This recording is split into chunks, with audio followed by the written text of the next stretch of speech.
We've got another Divo in the house, and this one is ultra premium.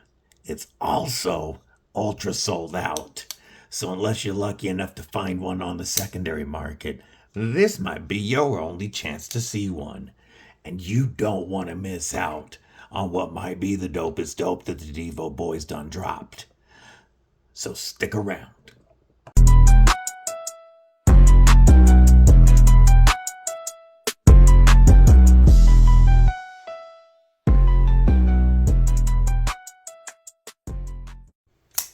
What's up, Cripple Crew?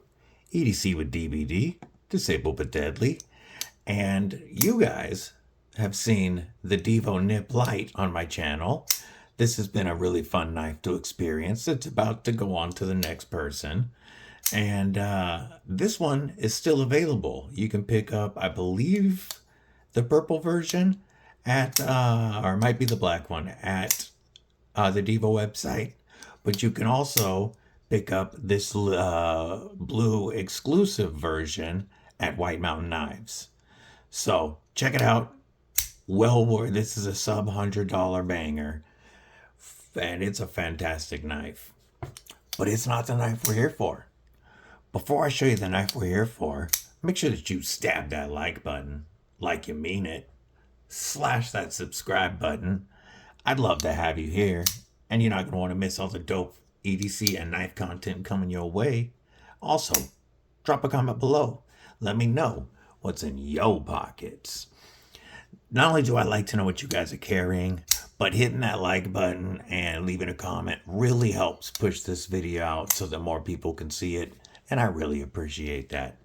Anyway, so y'all have seen the Nip Light, which is an awesome 5th pocket knife that can double as an EDC. But today, we're taking a look at the Divo Knives Lush.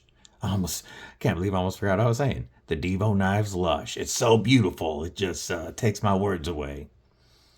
And what we're looking at here in this Divo Lush is a 4-inch closed length and a 7-inch overall length for, giving us a 3-inch blade length.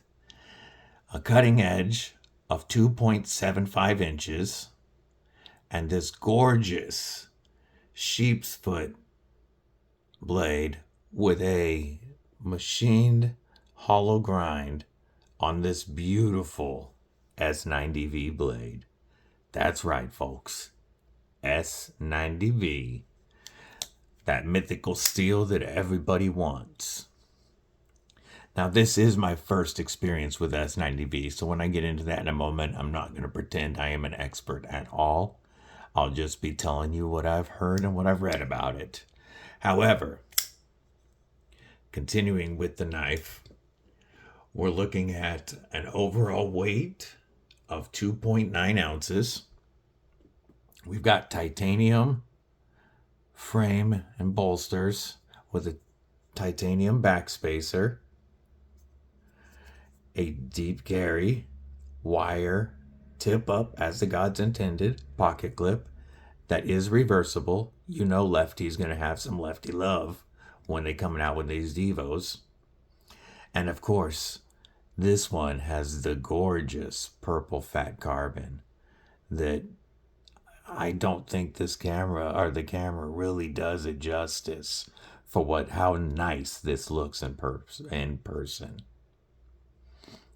We're looking at a bolster lock with fantastic lock bar access and drop shut action.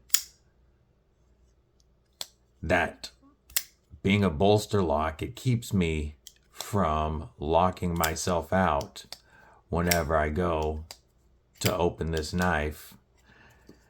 And as lefty loves, it allows you to do that left-handed reverse flick without putting any pressure on the lock bar.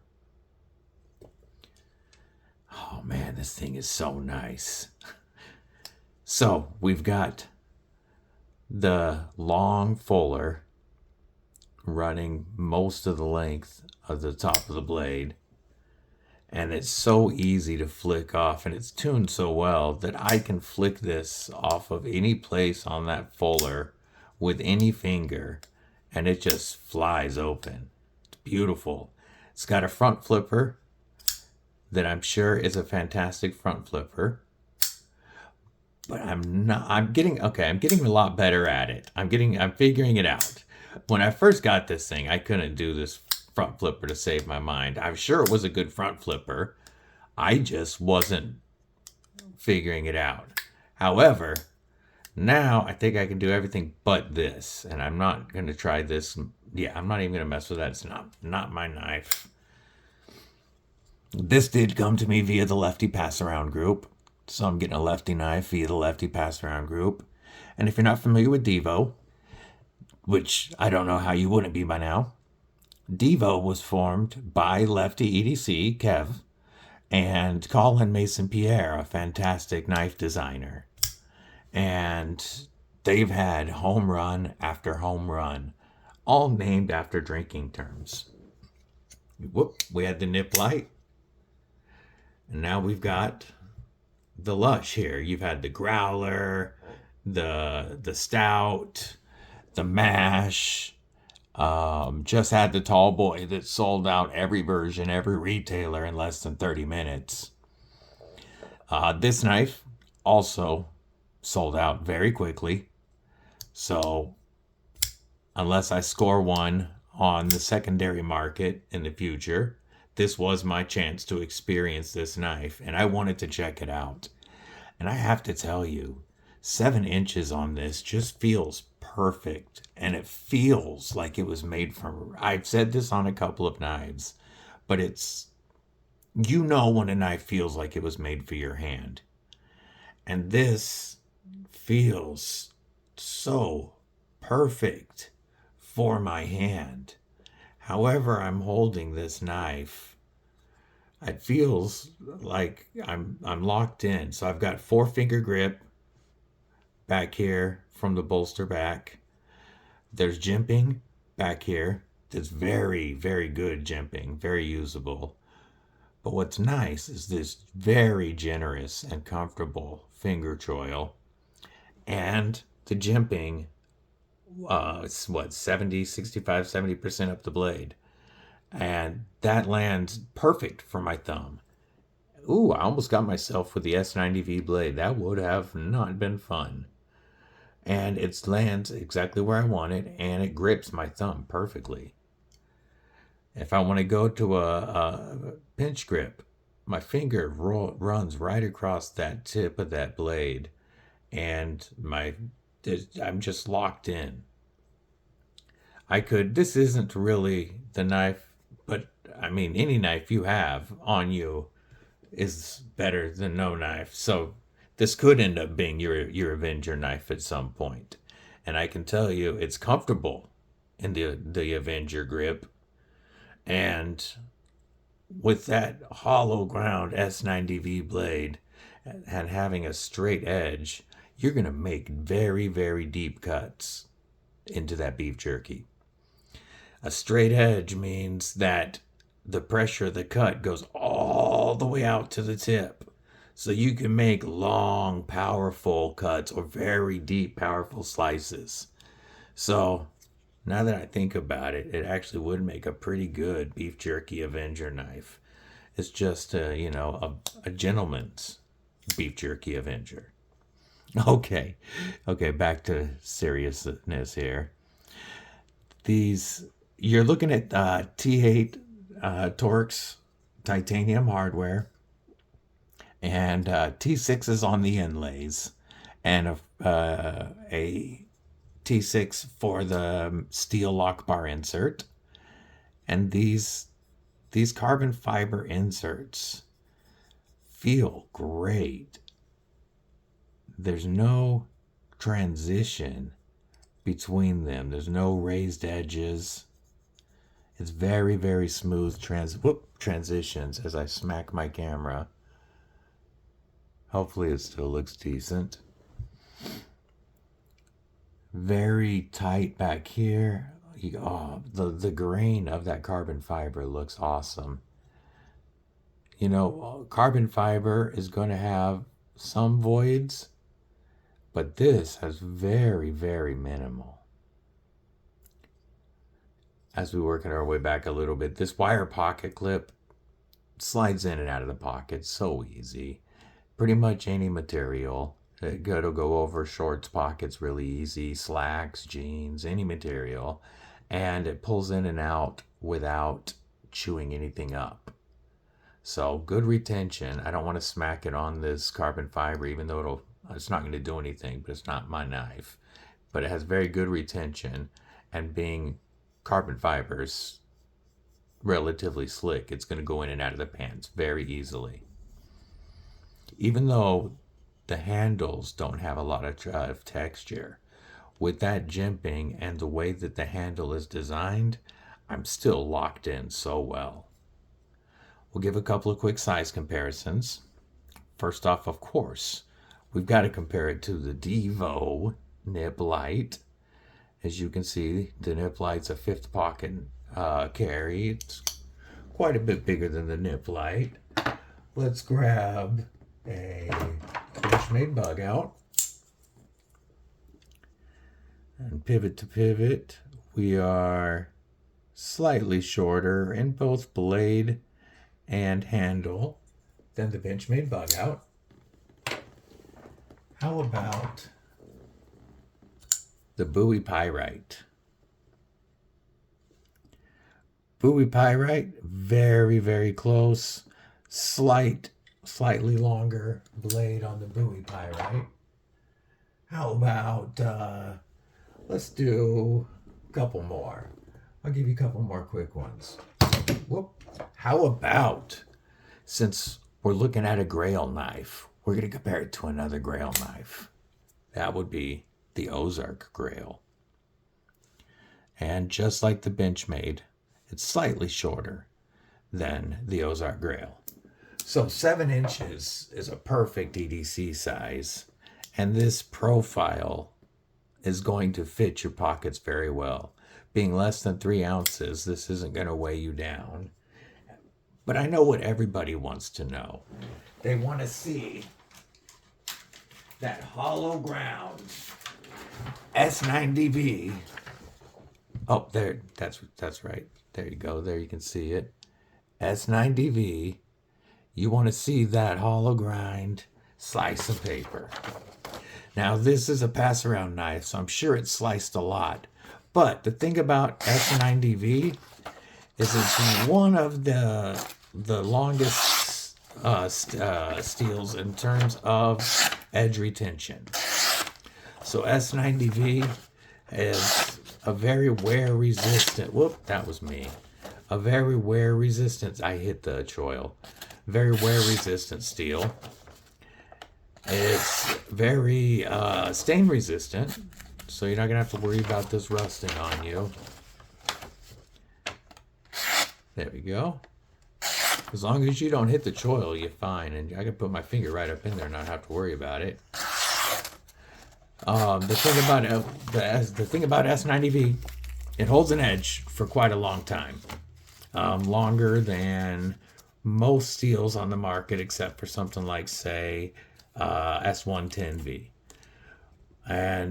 But S35VN holds a longer edge than, say, Xanax, or Xanax, yeah. We all need a Xanax. Vanex. Super clean. Anyway, so it's a long edge holding material, and I haven't personally owned a knife in S90V yet, so I haven't experienced that edge retention for myself. I'm going off of what people with a lot more experience than I have said. But one thing about S90V, that extra wear resistance makes it tough on machining and sharpening, and so it makes the steel more expensive to produce. So it leads to a little bit spendier knives. The thing about Divo, though, is they really fight to keep their knives affordable, and this one went out at $199. $199 with titanium, fat carbon, and a beautifully ground S90V blade. This is one I definitely wish I was able to get in on and I'm going to enjoy carrying it for the time that I have it.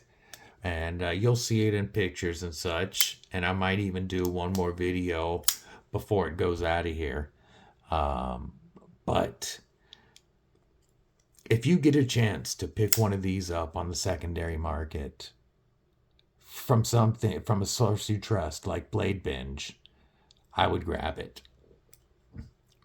This is a gorgeous knife, a very fidgety knife, and yet a knife made to do some work.